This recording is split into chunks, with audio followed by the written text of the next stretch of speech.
Olá pessoal, neste vídeo a gente vai continuar a trabalhar um pouquinho com vetores e a gente vai falar um pouquinho sobre a forma como a gente pode passar vetores para funções, como é que a gente pode utilizar funções para processar vetores, ok?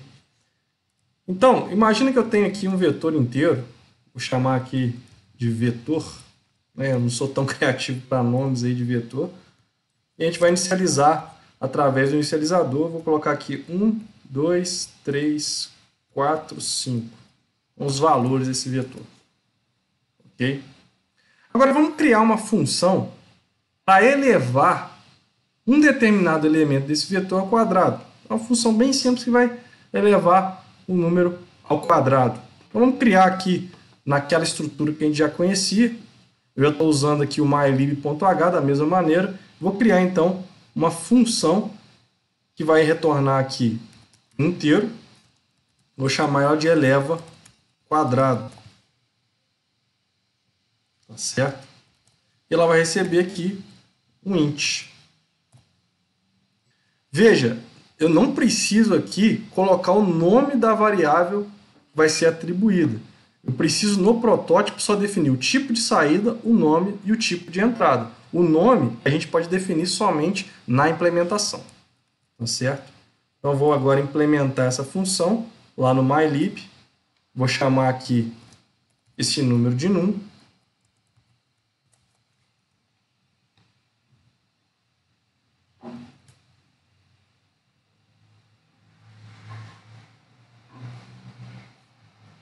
E a gente vai retornar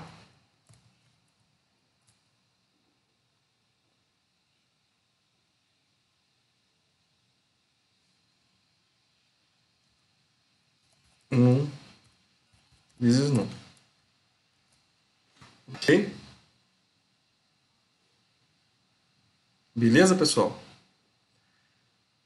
Dessa maneira aqui, o que a gente está fazendo? Vou explicar depois em aulas seguintes, que a gente está apenas pegando um número e a gente está retornando o valor desse número ao quadrado. Tá legal? A gente está operando aqui de maneira bem simples.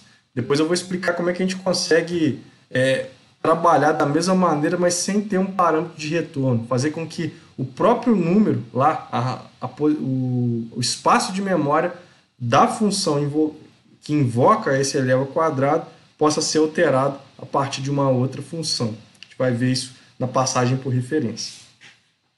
Então aqui eu tenho minha função main. Se a gente quiser aqui elevar ao quadrado de um desses números, dessas posições, a gente pode fazer vetor, por exemplo, vamos supor a posição 1, que é o 2, recebe, eleva ao quadrado, vetor 1. Beleza, pessoal? Vou até fazer aqui um cout, vetor 1.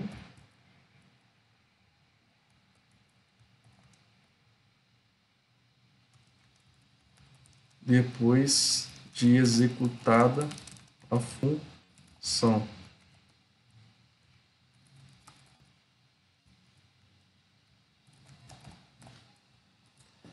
Então aqui, bem simples. A gente está atribuindo ao vetor, a posição 1 do vetor, ele mesmo elevado ao quadrado, utilizando uma função para isso. Legal? Rodar esse programa, a gente pode utilizar o comando, a tarefa de run.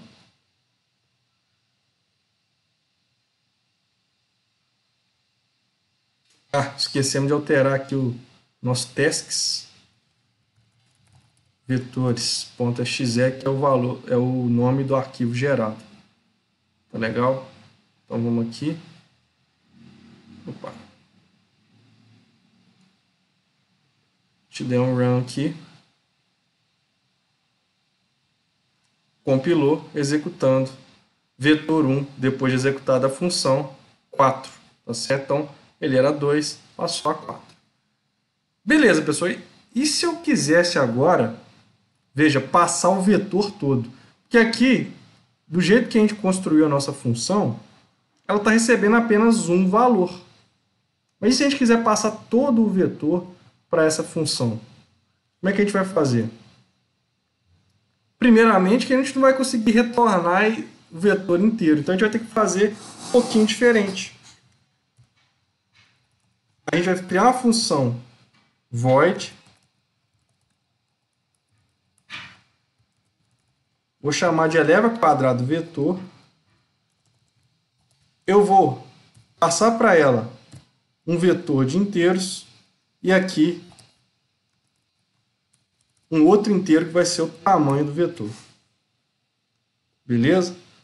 Como é que vai ficar a implementação dessa função? Vou chamar isso aqui de vet e aqui tanvet.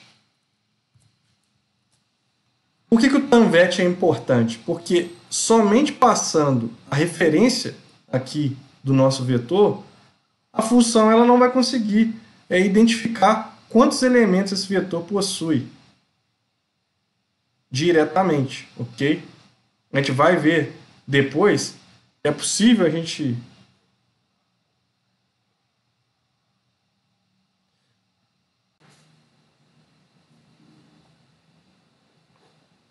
Então, vamos implementar aqui a função eleva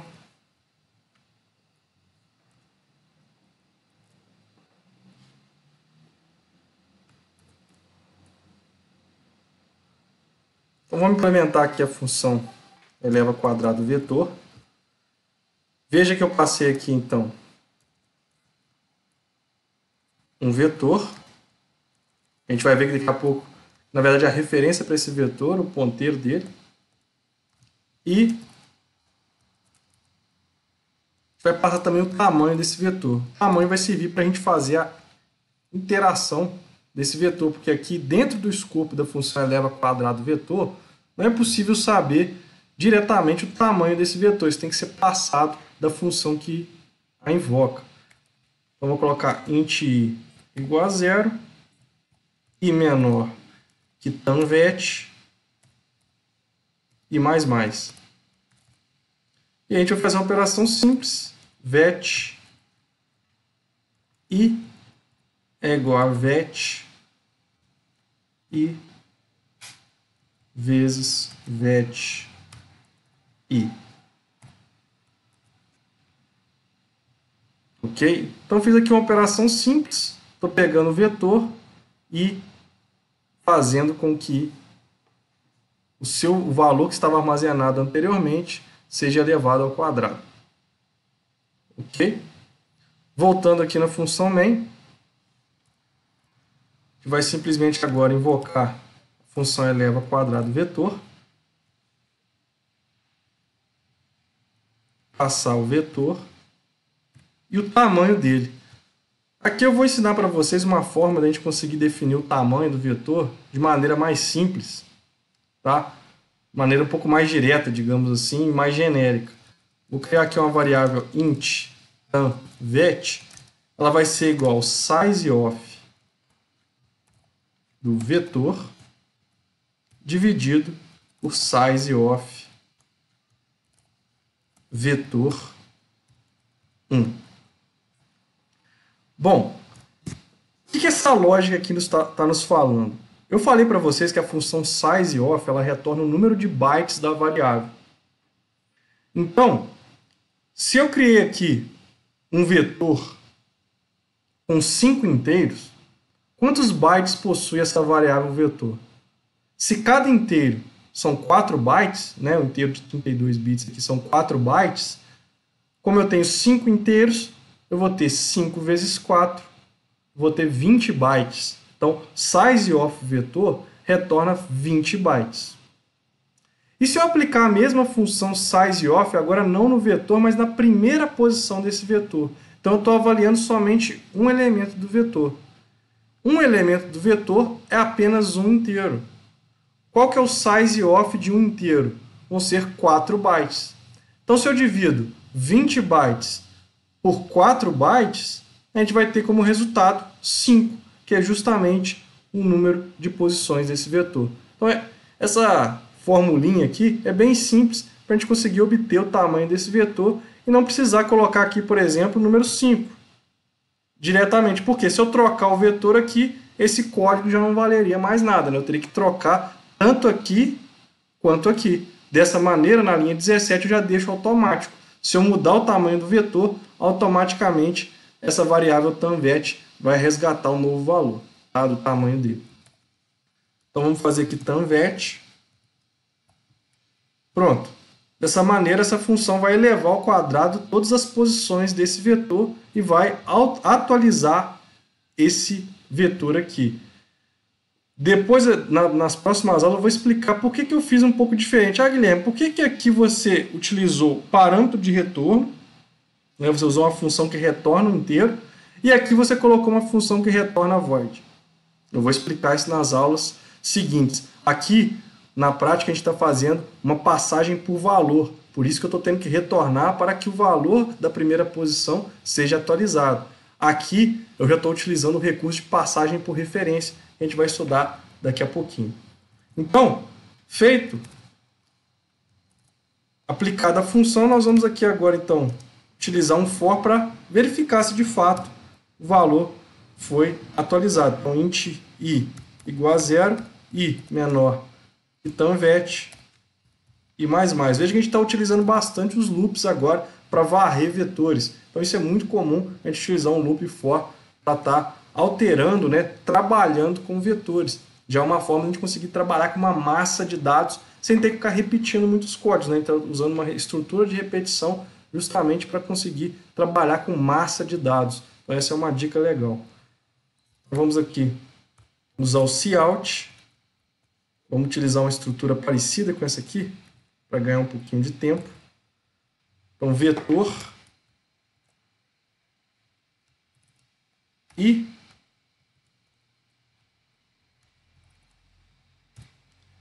Então, eu vou colocar aqui vetor. Eu coloquei a variável i aqui, ó, entre os dois colchetes, né?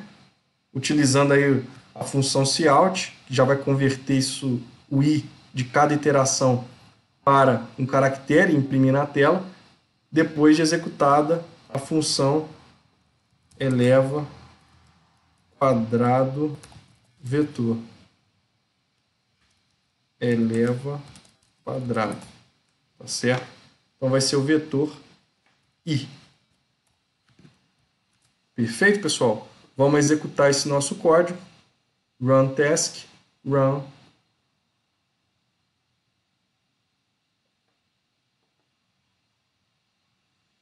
Então aqui, ó, se a gente for verificar, a primeira execução, depois a função eleva ao quadrado, o valor 2 foi elevado ao quadrado e virou 4.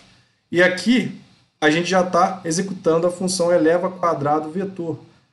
1 ao quadrado, 1, depois 4 ao quadrado, porque eu já tinha atualizado, virou 16, 3 ao quadrado, 9, 4 novamente ao quadrado, 16, 5 ao quadrado, 25. Beleza, pessoal? Então, para a gente passar um vetor para dentro de uma função, ao invés de a gente ter que colocar aqui, por exemplo, criar n índices, eu passo apenas o nome do vetor, que a gente vai ver daqui a pouco que é um ponteiro para o primeiro elemento, e a gente passa normalmente também o tamanho desse vetor para conseguir trabalhar aí com todas as posições dentro da função. Ok? Então, com isso, a gente termina a introdução a vetores. A gente vai utilizar isso durante todo o curso, mas já deu para aqui com esses poucos vídeos, esses 2 vídeos, entender como é que a gente passa o vetor para uma função, como é que a gente declara, como é que a gente inicializa. Ok? Obrigado, pessoal.